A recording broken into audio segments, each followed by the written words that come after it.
I pulled into the gravel driveway of my lake house just after noon on Friday, already imagining the weekend ahead. 3 uninterrupted days of silence, lake views, and absolutely no work emails. I had been looking forward to this escape for weeks, ever since I closed the Henderson deal that had consumed my life for the past 6 months. My job as a commercial real estate broker in Austin had its rewards, but lately the pressure had been suffocating. This lake house, 2 hours outside the city in the hill country, was supposed to be my sanctuary. The moment I opened the front door, I knew something was terribly wrong. Dust filled the air, thick and choking. The living room I had carefully furnished with cream sofas and vintage lakeside photographs was gone. Completely gone. In its place stood exposed beams, torn drywall, and construction equipment scattered across what used to be gleaming hardwood floors. I stepped forward, my sneakers crunching on debris, and felt my chest tighten. The kitchen was worse. The custom cabinets I had saved for 3 years to afford were ripped out, leaving gaping holes in the walls. The marble countertops I had installed just last spring were shattered in pieces on the floor. My vintage farmhouse sink, the one I had driven 4 hours to San Antonio to find, was missing entirely. In its place was a concrete mixer and stacks of new cabinetry still in boxes. I stood there, frozen, trying to process what I was seeing. This was my house. I had bought it 5 years ago with my own money, my own down payment, my own mortgage payments every single month. I had spent countless weekends driving back and forth, choosing paint colors, refinishing the dock, planting flower beds along the stone pathway leading to the water. My phone was already in my hand when I heard footsteps on the porch. "Bella, sweetie, you are here early." My mother stepped through the doorway, a bright smile on her face that faltered the moment she saw my expression. She wore white linen pants and a coral blouse, her silver hair pulled back in her usual neat bun. Behind her, my father followed, looking uncomfortable in cargo shorts and a fishing vest. "What happened to my house?" My voice came out quieter than I intended, barely above a whisper. Mom waved her hand dismissively, stepping carefully around a pile of broken tiles. "Oh, do not worry about the mess. The contractors said they will have everything cleaned up by next month. It is going to look absolutely beautiful when it is finished." "Finished?" I repeated. "Mom, what are you talking about? Who authorized this?" She blinked at me, genuinely confused by my reaction. "Well, we did, honey. Your father and I. We have been planning this renovation for months." I pulled out my phone and scrolled frantically through my texts. There were dozens of messages from my mother over the past few weeks, but they were the usual things. Updates about my nephew's baseball games, questions about whether I was coming to Sunday dinner, reminders about my cousin's upcoming wedding. Nothing, absolutely nothing, about demolishing my house. "There is nothing here about a renovation," I said, holding up my phone. My father cleared his throat. "Your mother mentioned it at dinner 3 weeks ago. You said it sounded fine." I stared at him. "I said what sounded fine?" "The remodeling," Mom interjected. "We told you we wanted to update the kitchen and open up the living room. You were on your phone, but you nodded and said it sounded nice." The memory came back hazily. I had been at their house for Sunday dinner, exhausted from a week of negotiations, responding to urgent emails from a client while my mother talked about something. I had probably nodded without really listening. "Even if I said that, which I do not remember, this is my house," I said slowly. "You cannot just hire contractors and tear it apart without my explicit permission. This is not your property." My mother's expression shifted, something cold crossing her face. "Bella, honey, do not be dramatic. We are doing this for the family. Your brother and Victoria are going to need more space soon, and this house is just sitting here empty most of the time. It makes sense to make it more functional for when they visit." The words hit me like a physical blow. "For when Jacob and Victoria visit?" "For when they move in," Mom corrected gently. We have been talking about this for months, sweetheart. Jacob's marketing firm is expanding, and he wants to open a satellite office out here. The lake house is perfect for them. Plenty of room for an office, and Victoria has always loved the water. Plus, you know they are trying for a baby. I felt the room spinning. Move in? Mom, this is my house. I bought it. I own it. Well, technically, we helped with the down payment, my father said quietly. You gave me $15,000 5 years ago as a birthday gift, I said. The remaining $75,000 came from my savings, and I have been paying the mortgage by myself ever since. My mother sighed. Nobody is giving anything to anyone. We are just making it nicer for everyone to use. You are always so busy with work anyway. You barely come out here twice a month. Jacob and Victoria will actually live here. Take care of it properly. Get out, I said quietly. Bella, get out of my house. Now. They left, my mother's protests fading as my father guided her out to their car. I stood in the doorway and watched them drive away, dust rising from the gravel behind their tires. The moment they disappeared from view, I pulled out my phone and called the only person I knew would understand. Bella? My best friend Jessica's voice came through clear and concerned. I thought you were at the lake house this weekend. No cell service? No contact, remember? Jess, I need help. My voice cracked. They destroyed it. They destroyed my house. 20 minutes later, I had explained everything, while Jessica listened without interrupting. When I finished, there was a long silence. Your parents hired contractors to demolish your kitchen and living room without your permission, because they are planning to give your house to your brother. Apparently it has been discussed for months, and I somehow missed all of it. Bella, that is not legal. At all. They cannot just take over your property like this. I wiped my eyes. I know. I just cannot believe they actually did it. Jessica made a disgusted sound. Your family has always treated Jacob like the golden child, but this is beyond anything I have heard before. What are you going to do? I looked around at the destruction, at years of work and savings demolished in the name of my brother's convenience. Something hard and cold settled in my chest. I am going to call my attorney, I said. And then I am going to make sure this never happens again. After I hung up, I walked through the house slowly, documenting everything with my phone camera. The destroyed kitchen, the demolished living room, the construction equipment left scattered everywhere. I photographed the boxes of new cabinets, clearly more expensive than what I had installed, and the high-end appliances still wrapped in plastic. I drove into town to the only hotel near the lake, a small bed and breakfast run by an elderly couple who knew me from my frequent visits. I thought you had the whole weekend at your place, the owner said. Change of plans, I said. Family issues. That night, lying in an unfamiliar bed, I pulled out my laptop and opened the file where I kept all my property documents. The deed was there, clear and unambiguous. The house was in my name. Only my name. My parents had no legal claim to it. I drafted an email to my attorney, Gregory, explaining the situation and asking for an emergency consultation. Then I opened my banking app and reviewed my mortgage statements, my property tax payments, my insurance records. Everything was in order. Everything was in my name. Saturday morning, I drove back to the house early. The place looked even worse in the bright daylight. I walked through each room, making notes on my phone about every single thing that had been damaged or removed. The custom light fixtures I had bought from a craftsman in Fredericksburg were gone. The hardwood floors I had refinished were scratched and gouged. Even the built-in bookshelves in what used to be the reading nook had been ripped out.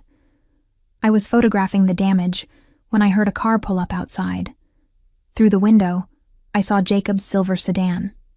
My brother stepped out, followed by his wife Victoria. Jacob was 34, 3 years older than me, with our father's tall frame and our mother's easy charm. He had always been the favorite, the one who could do no wrong. Victoria was petite and blonde with a sweet smile that I had never quite trusted. They walked in without knocking. "Bella, hey," Jacob said, grinning. "Mom said you were upset about the renovation. I thought I would come by and show you the plans. Once you see what we are doing, you are going to love it." I set down my phone carefully. "Jacob, this is my house." "Right. Yeah, of course." He pulled out his phone. "But Mom and Dad explained about the arrangement, right? How it makes more sense for Victoria and me to be out here full-time. You are barely here anyway." "There is no arrangement," I said. "This is my property. I own it. And nobody asked my permission before hiring contractors to tear it apart." Victoria stepped forward, her smile sympathetic. "Bella, I know change is hard, but this is really going to be better for everyone." The kitchen was so outdated, and the living room layout was really closed off. "We are opening everything up, adding French doors to the deck, putting in a real master suite upstairs." "I do not care," I said. "I care that this is my house, and you have no right to be here making decisions about renovations I never approved." Jacob's smile faded. "Come on, Bella. Do not be like this. Mom and Dad are helping us out, and it is not like you are using the place. You are always working, always too busy for family. Victoria and I actually want to be here." The implication was clear.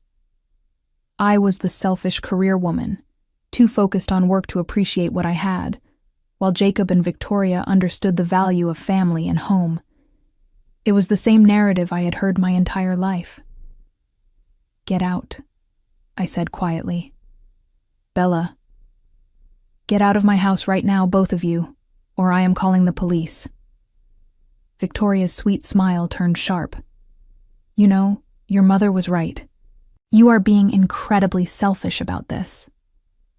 "I am acting like someone whose property was illegally vandalized," I said. "Leave. Now."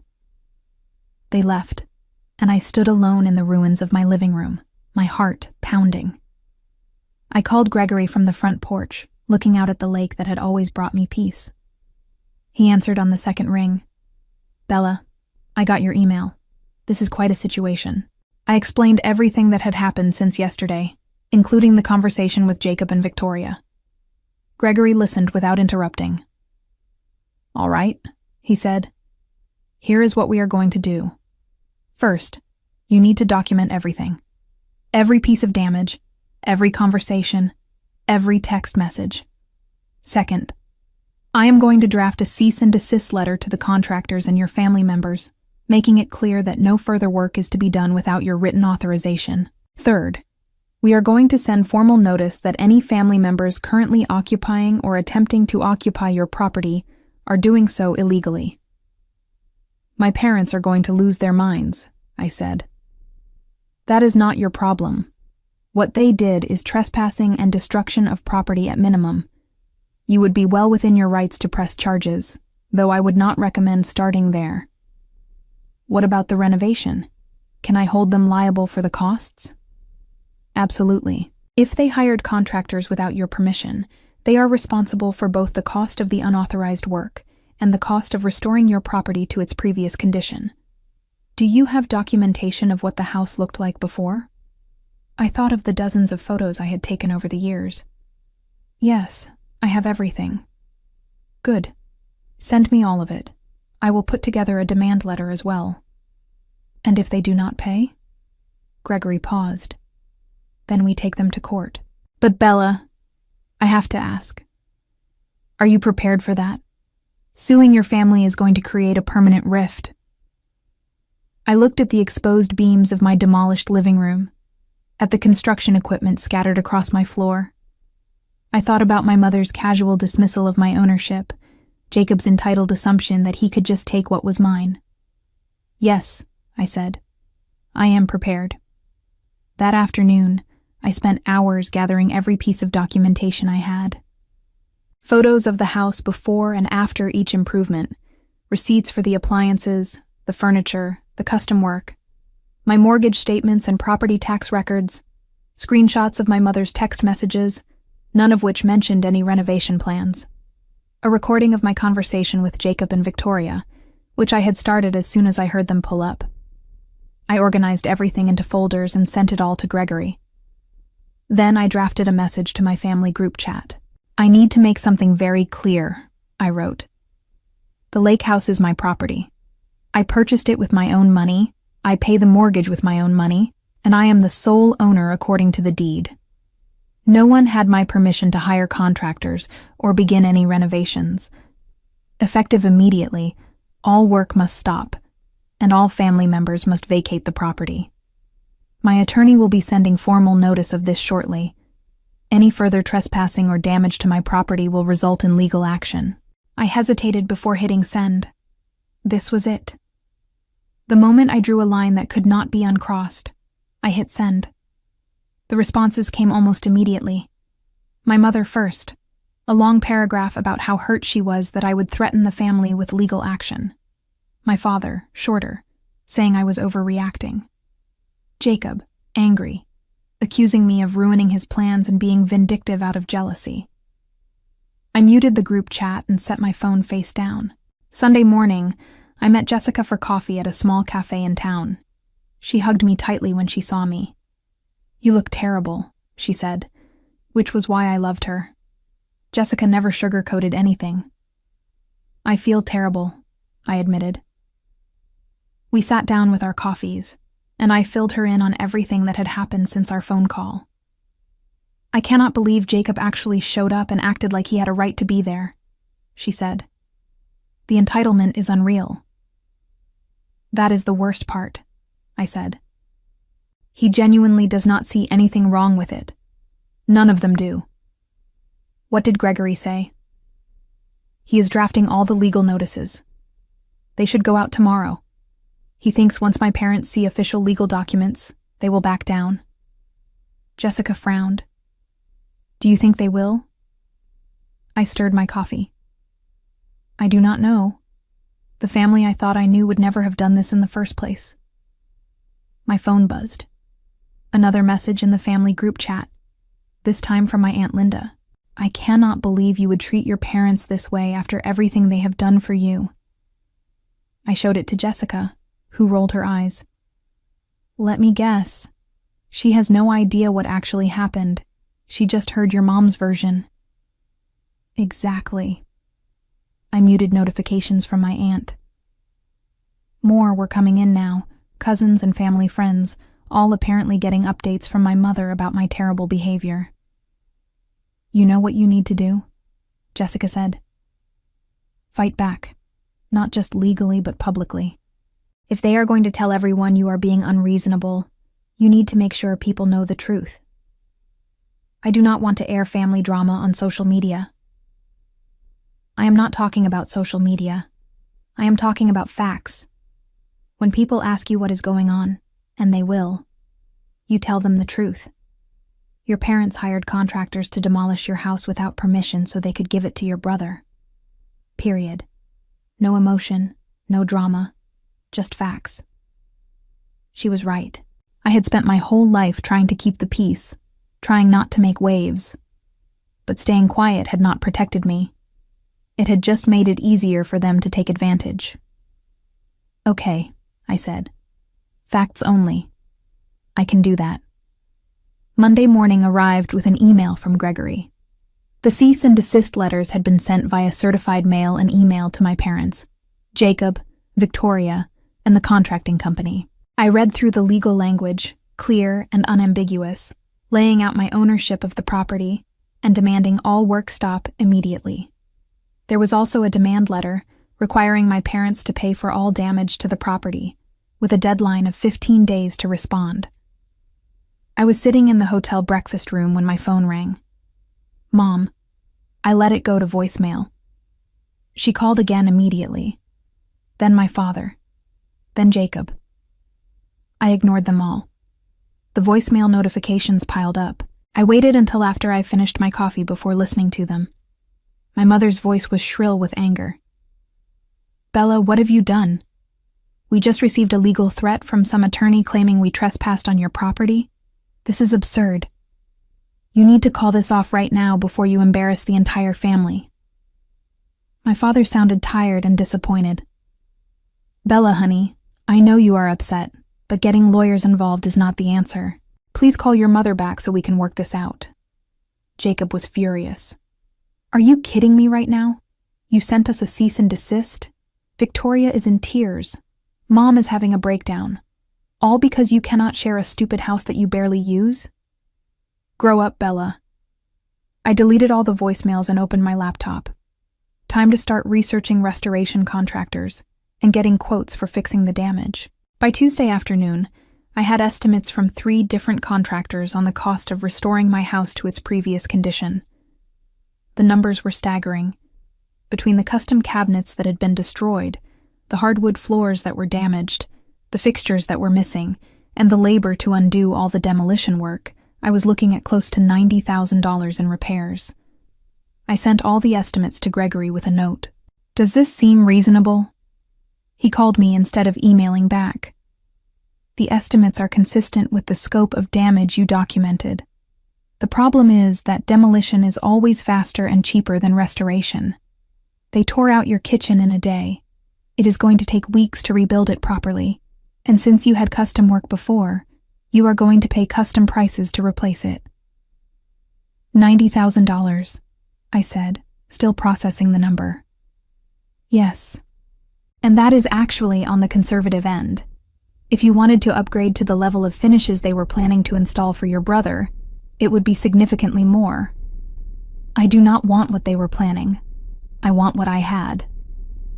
"Understood. I will include these estimates in our demand to your parents. Speaking of which, we received a response from their attorney this morning." My stomach dropped. "They hired a lawyer?" "They did. A friend of your father's, apparently. The response is not strong. He is arguing that your parents had implied permission to make improvements based on your conversation at dinner and their financial contribution to your down payment 5 years ago." "That is ridiculous." "I agree. And frankly, so would any judge. The law is very clear on property ownership. But it does mean they are fighting this rather than accepting responsibility." I closed my eyes. Part of me had hoped that once they saw the legal documents, they would back down and apologize. That hope was dead now. "What is our next step?" I asked. "We file a lawsuit. Civil trespass and destruction of property. We sue for the cost of repairs, plus damages for loss of use of your property during the restoration period, plus legal fees. Given the documentation you have, this is a straightforward case." "How long will it take?" "Could be anywhere from 6 months to a year before we get to trial, unless they settle. But in the meantime, we can request an emergency restraining order preventing any further work on the property and requiring your family members to stay away." "Do it," I said. "All of it." The next few days blurred together. I hired one of the restoration contractors to begin work immediately, paying out of my savings account and documenting every expense. The restraining order was granted, with the judge clearly unimpressed by my family's legal arguments. My parents and Jacob were ordered to stay at least 500 feet from the property until the case was resolved. The family fallout was immediate and brutal. My phone exploded with messages from relatives I barely knew, all telling me I was destroying the family over money. My mother's best friend called to tell me I should be ashamed of myself. My grandmother, 86 years old and usually kind, left a voicemail saying she was disappointed in the woman I had become. Only Jessica and a handful of my work friends understood. "They are circling the wagons," Jessica said when I showed her some of the messages. "Classic family behavior. You are threatening the established order, so everyone is rallying to protect it." "I just wanted them to admit what they did was wrong and pay to fix it," I said. "That is all. You do not have to destroy anything. You just have to stand up for yourself and in your family. That is the same thing." By Friday, 1 week after I had discovered the destruction, I was back in Austin for work. The restoration on the house was underway, with the contractor promising to have everything finished in 6 weeks. The lawsuit was filed. The restraining order was in place, and I had not spoken directly to any member of my immediate family since the day I sent the group chat message. I threw myself into work, grateful for the distraction. But my concentration was shot. I kept checking my phone for updates from Gregory, from the contractor, for new messages from relatives who wanted to tell me what a terrible person I was. At my desk on Wednesday afternoon, my phone rang with a number I did not recognize. I almost let it go to voicemail, but something made me answer. "Is this Bella?" A woman's voice, professional and crisp. "Yes, who is this?" "My name is Patricia. I am calling from Henderson Construction, the company that was doing work on your property before we received the cease and desist letter. I wanted to reach out personally because something about this situation has been bothering me." Patricia continued, her voice careful and measured. "When your parents hired us, they presented documentation that they said proved they had the right to authorize work on the property. After we received the legal notice from your attorney, I pulled our file to review everything." "Okay," I said slowly, my heart rate picking up. "The documents they showed us were partially falsified, or at least they misrepresented what they were. They had a copy of your property deed, but they told us it was in their name. They also had what they claimed was a power of attorney giving them the right to make decisions about the property. After your attorney's letter, I had our legal team verify the deed. It is in your name only, exactly as you stated. There is no power of attorney on file with the county." I felt cold. "They forged documents to hire you?" "Not forged exactly. More like they lied about what the documents meant. But yes, essentially they misrepresented their authority to hire us. If we had known they did not have legal permission, we never would have accepted the job." "Why are you telling me this?" Patricia hesitated. "Because I have been in this business for 20 years, and I know the difference between a family disagreement and something more serious. What your parents did crosses a line. You deserve to know exactly what happened. Also, frankly, we do not want to be caught in the middle of this lawsuit. If you need any documentation from us about what we were told and what documents we were shown, we will provide it." After I hung up with Patricia, I sat at my desk for a long time, staring at my computer screen without seeing it. My parents had lied to the contractors. They had deliberately misrepresented documents to make it seem like they had the authority to demolish my house.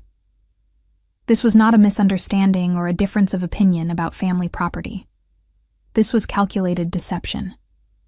I called Gregory immediately and told him everything Patricia had said. "That changes things," he said, his voice grim. "If they knowingly misrepresented their authority to the contractors, that could be fraud. It certainly strengthens our civil case significantly. Can you get a written statement from this, Patricia?" She said they would provide documentation. "Good. Follow up with her and get everything in writing. This might be enough to push them toward a settlement. Most people do not want to go to trial when there is evidence of deliberate deception. But my parents did not settle. Instead, their attorney sent a response claiming that Patricia was lying to protect her company from liability, that my parents had every right to make improvements to a property they had helped purchase, and that I was being vindictive and using the legal system to punish them for treating my brother fairly. I read the response twice, feeling something break inside me. They were not going to admit what they did. They were not going to take responsibility. They were going to fight this all the way, and they were going to keep insisting they were the victims. That night, I called Jessica. "I need to know something. Be honest. Am I being unreasonable? Is there any part of this where I am in the wrong?" "Bella, no. Absolutely not. They destroyed your house without permission. They lied to contractors to do it. They are trying to give your property to your brother. There is no universe where you are the bad guy here. Then why does it feel like the whole world thinks I am? Because your family has spent your entire life making you believe that your needs do not matter as much as Jacob's," Jessica said bluntly.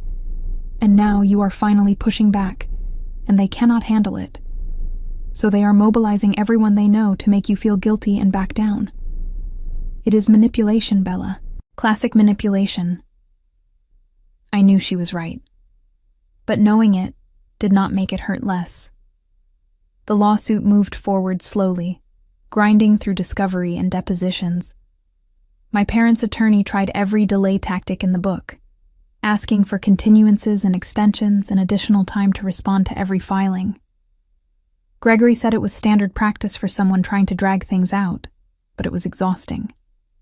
3 months after I first discovered the destruction, I was deposed by my parents' attorney in a conference room in Austin. He was exactly what I expected: middle-aged, overly confident, wearing an expensive suit and a patronizing smile. "Bella," he started, "can you explain to me why you believe your parents, who contributed $15,000 to your down payment and whom you love very much, would deliberately destroy your property?" "I do not believe they thought of it as destruction," I said carefully, exactly as Gregory had coached me. "I believe they thought they had the right to make these decisions because they have never respected my ownership of the property. But intention does not change the fact that they hired contractors to demolish my kitchen and living room without my permission." "But you did give permission, did you not? At dinner, when your mother mentioned the renovations." "No. My mother mentioned something about updating at some point. I was not paying full attention, and I may have made a non-committal sound. That is not the same as giving permission for the level of work that was done. So you admit you were not paying attention to your own mother?" Gregory put a hand on my arm. "That is not a question. Please move on." The deposition went on for 3 hours. They asked about my relationship with my parents, with Jacob, about how often I used the house, about my finances, about whether I was jealous of my brother's marriage. They tried every angle to paint me as an unreasonable, difficult person who was making trouble over nothing. I answered every question calmly and factually, exactly as we had practiced. When it was over, Gregory told me I had done well, but I felt hollowed out and exhausted. "They are going to settle," he said as we packed up. "That deposition did not go the way they hoped. Your testimony was clear and consistent, and there is nothing they can use against you. Plus, we have the contractor testimony. They know they are going to lose at trial." "When?" I asked. "Could be weeks, could be a couple of months. But it is coming." I drove back to the lake house that evening. The restoration was nearly complete, the contractor having worked steadily for the past 3 months. The kitchen looked almost exactly as it had before. The living room was finished, the hardwood refinished, new drywall painted, furniture replaced. It looked like my house again. But it did not feel the same. 4 months after the initial incident, I received a call from Gregory on a Tuesday morning. "They are offering to settle." "For how much?" "Full cost of restoration plus your legal fees. No admission of wrongdoing, but a statement that they regret the misunderstanding and will not contest your ownership of the property." I thought about it. The restoration had cost $87,000. My legal fees were up to $40,000 and climbing. This would make me whole financially, even if it did nothing for the emotional damage. "What do you recommend?" I asked.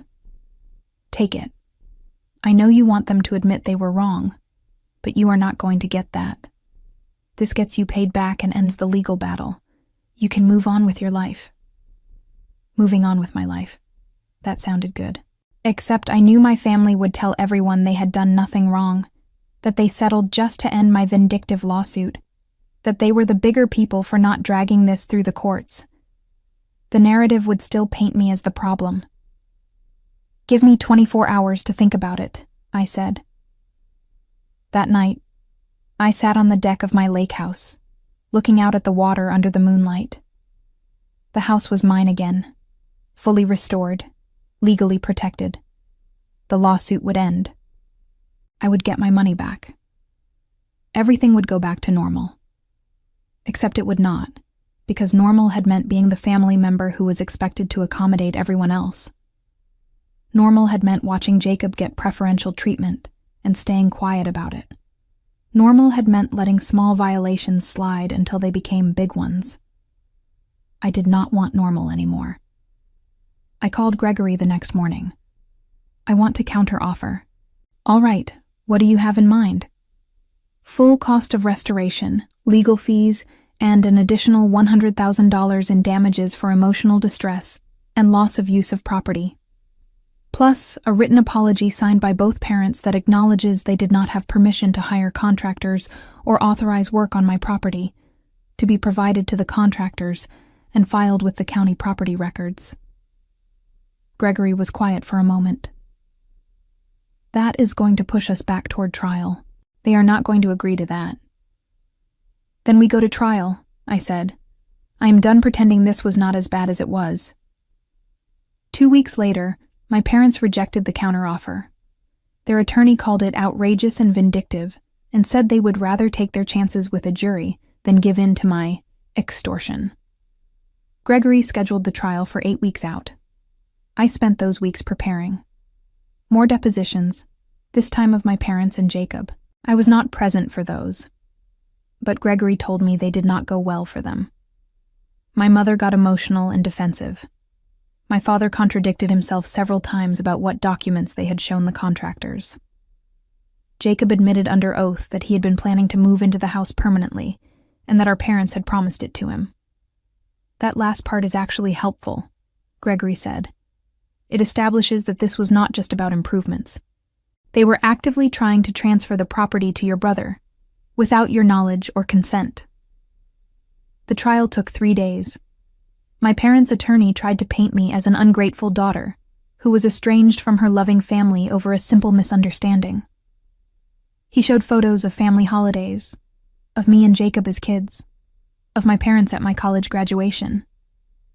He called relatives to testify about what a close family we used to be.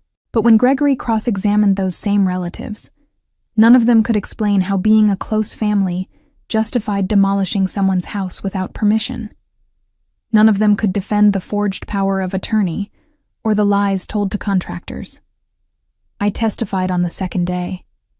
Gregory walked me through everything: buying the house, the improvements I had made, the years of mortgage payments and care, the discovery of the destruction, the conversations with my family.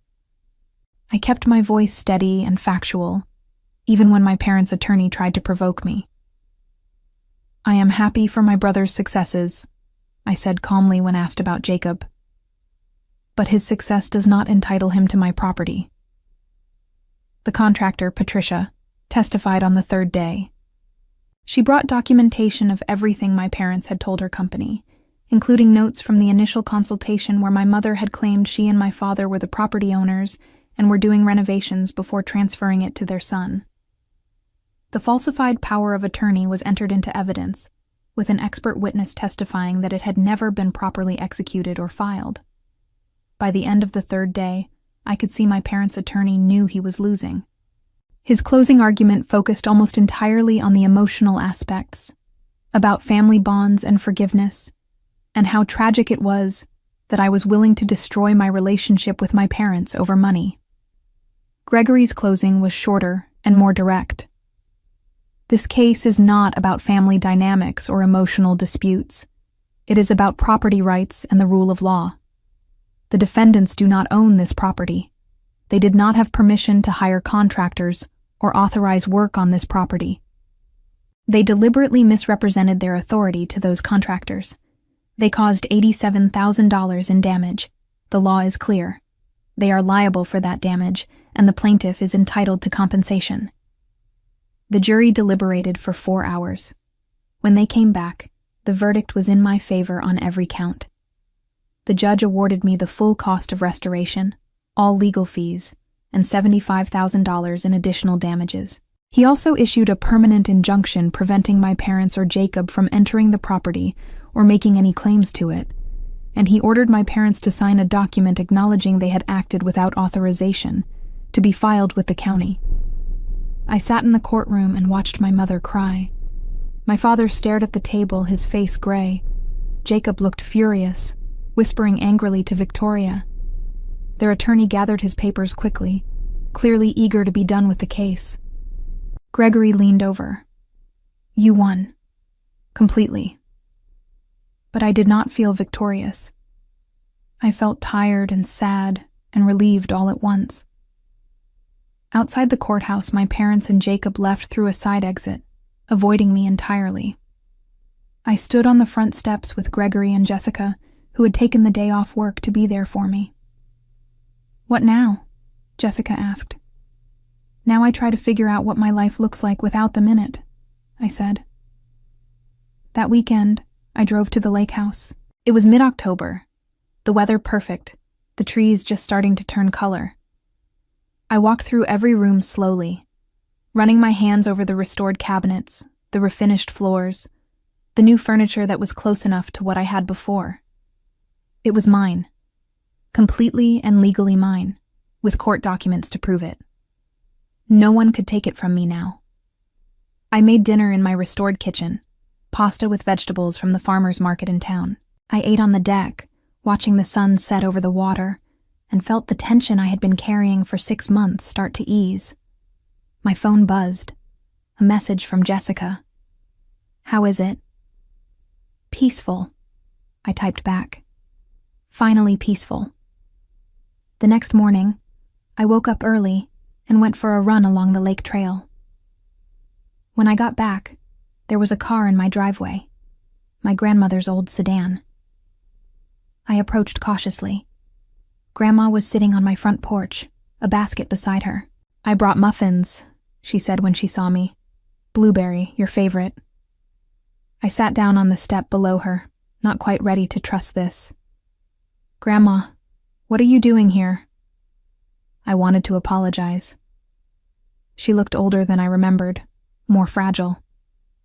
"I was wrong about what I said to you. I was wrong to take your mother's side without asking for your side of the story. And I was wrong to think that family always means accepting whatever treatment we get." "Mom told you her version," I said. "She did. And I believed her because I wanted to believe that my daughter would not do something so hurtful to her own child. But then I heard about the trial, about what actually happened, about the lies and the documents and all of it. And I realized your mother was wrong. Your father was wrong. And I was wrong for judging you." I felt tears prick my eyes. "Thank you for saying that. I know it does not fix things. And I know you might not want a relationship with me anymore after the things I said, but I wanted you to know that I see the truth now, and I am proud of you for standing up for yourself." We sat together in silence for a while, eating muffins and watching the lake. It was not forgiveness, not yet, but it was a start. "Your mother is not doing well," Grandma said eventually. "The judgment hit them hard financially, and Jacob is furious with both of them. Apparently he took out a loan based on their promise that he would have this house, and now he is stuck with debt and no property to show for it." I thought about that. My parents had not just tried to steal my house. They had made promises to Jacob they could not keep, setting him up for his own disappointment and debt. "That is unfortunate," I said carefully, "but it is not my responsibility to fix." "No," Grandma agreed. "It is not. They made their choices. Now they have to live with the consequences." 3 months after the trial, I received a certified letter from my parents' attorney. They were declaring bankruptcy. The judgment against them, combined with their legal fees and the debt they had taken on for the renovation they had planned, had destroyed their finances. Their house was going into foreclosure. They were moving into a rental apartment. I called Gregory immediately. "Can they do this?" "They can declare bankruptcy, yes. Whether the debt gets discharged depends on how the court views the circumstances. Given that the debt arose from intentional wrongdoing rather than normal business circumstances, we have grounds to argue it should not be discharged. But it is going to be another legal fight." I sat with that information. Another legal fight. More attorneys, more court dates, more stress. And even if I won, my parents had no money. "What do you want to do?" Gregory asked.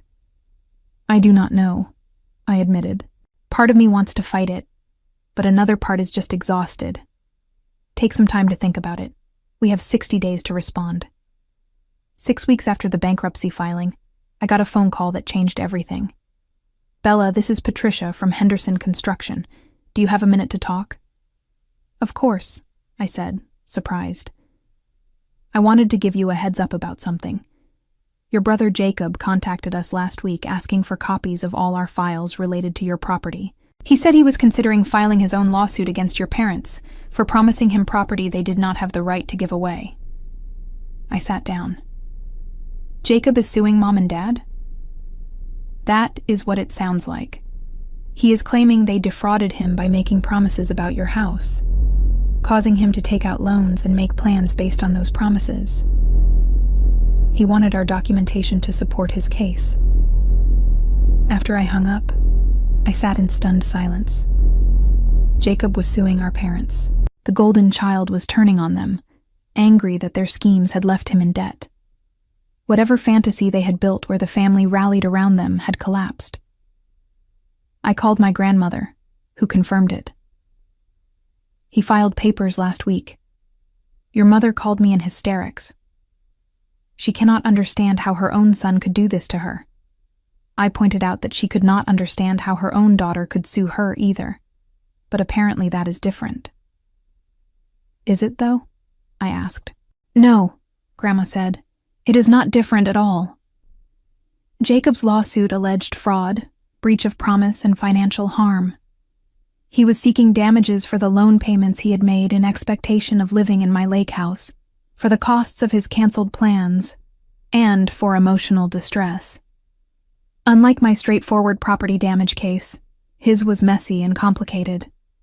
I watched from a distance as my family tore itself apart. My parents' bankruptcy was delayed while they dealt with Jacob's lawsuit. Family members who had called me vindictive were now split, some supporting Jacob, others appalled that he would sue his own parents. My mother tried to call me twice. I did not answer.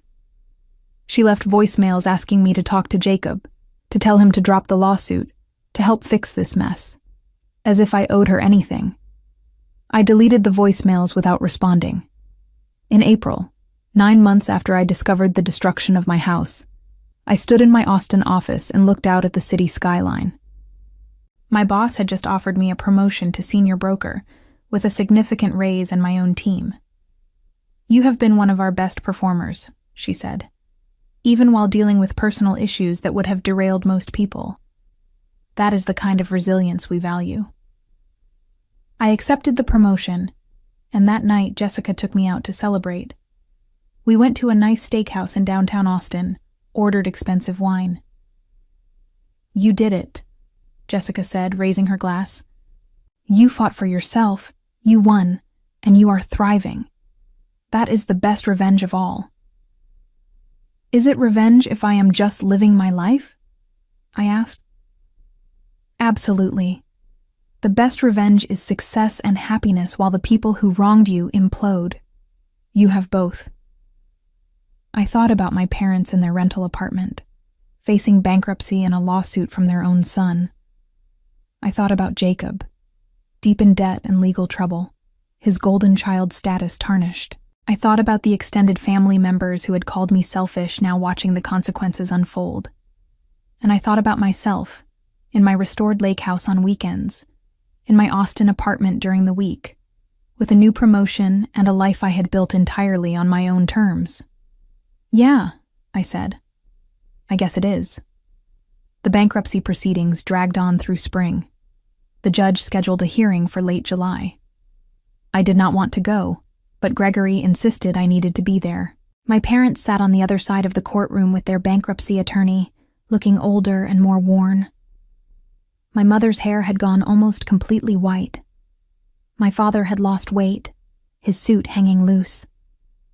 Jacob was there too, with his own attorney, objecting to the bankruptcy discharge because it would impact his ability to collect on his own judgment.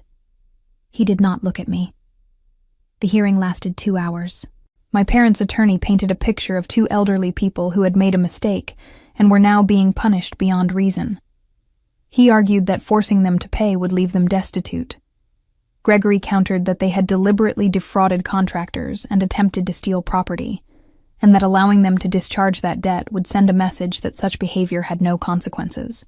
When it was over, the judge took the matter under advisement, saying he would issue a ruling within 30 days. I left the courthouse and drove straight to the lake house, needing peace. I sat on my deck with a cold drink and tried not to think about my parents' defeated faces. My phone buzzed. A text from a number I did not recognize. "This is Victoria. Can we talk?" I stared at the message before responding. "About what?" "About everything. Please, I know you have no reason to trust me, but I would like to explain some things. Can I buy you coffee?"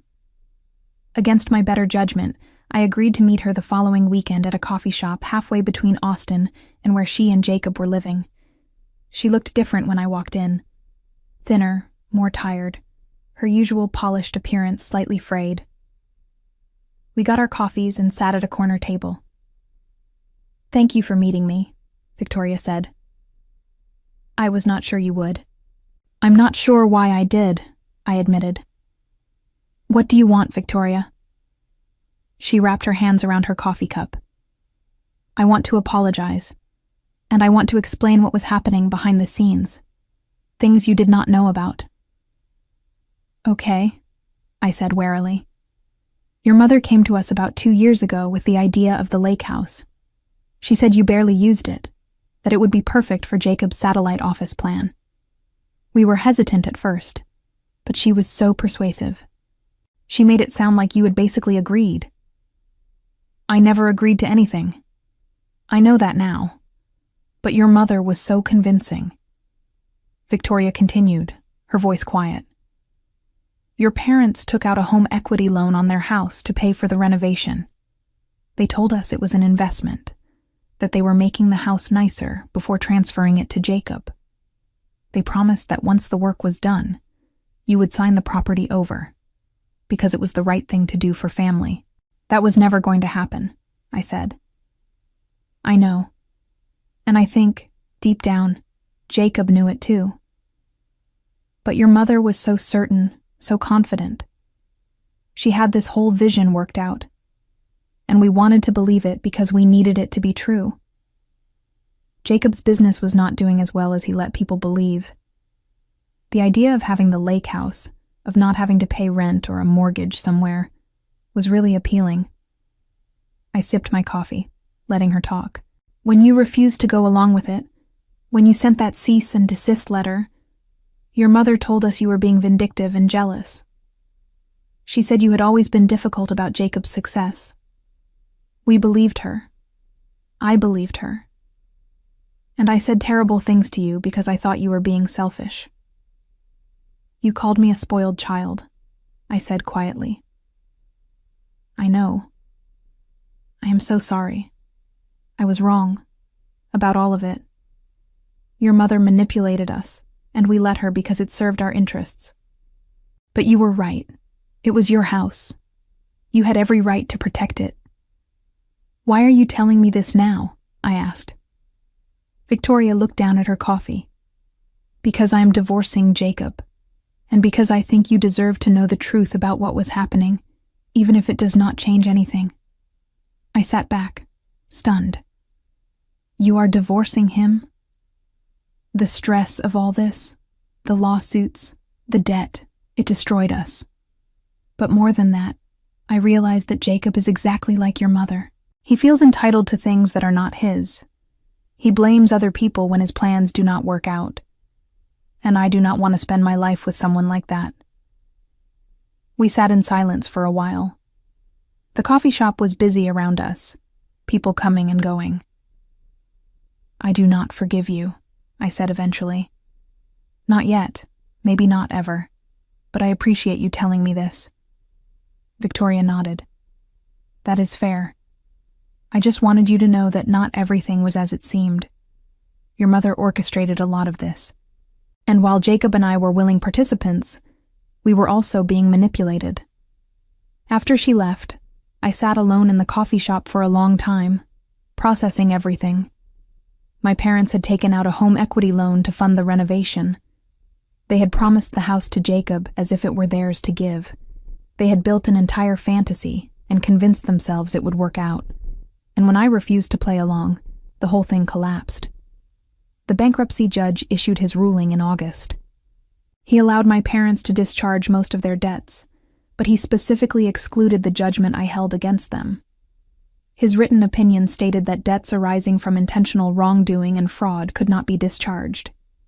It meant they still owed me the full amount of the judgment. They would be making payments to me for years. Gregory called to tell me the news. This is a significant win. The judge saw through their attempt to escape responsibility. They will never actually pay it, though, I said. They are living on fixed income. Probably not, Gregory admitted, but that is not really the point anymore, is it? He was right. The money did not matter as much as I thought it would. What mattered was that I had stood up for myself and won. Jacob's lawsuit against our parents settled out of court in September.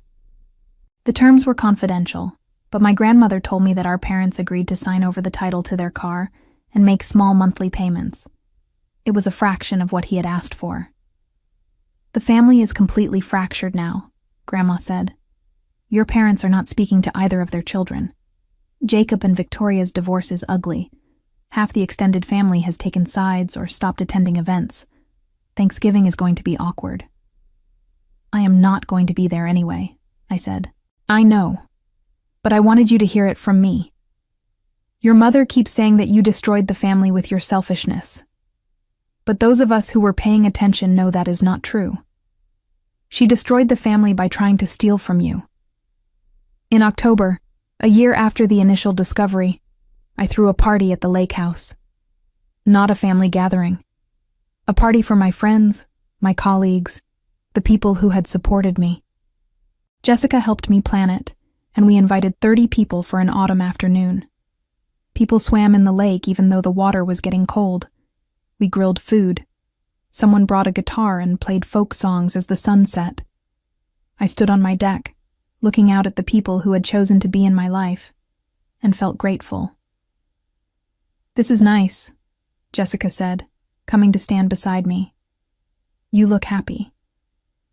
I am happy, I realized. For the first time in a year, I am actually happy. Good. You deserve it. My parents never recovered financially or emotionally from the double blow of my lawsuit and Jacob's. Their bankruptcy left them with ruined credit and limited options. My mother, who had once been the social center of the family, found herself isolated as more relatives learned the truth about what she had done. Sunday dinners stopped. Holiday gatherings became awkward, sparsely attended affairs. My father's apology letters to various family members had circulated, cementing their role as the villains rather than mine.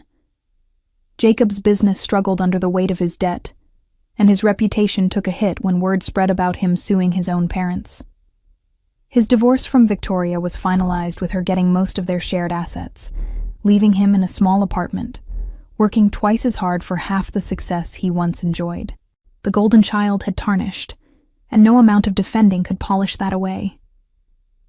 I stood on my dock one evening in November, looking at my house, my property, my sanctuary that I had defended and won back, and I felt something settle deep in my chest. The anger was gone. The hurt was fading.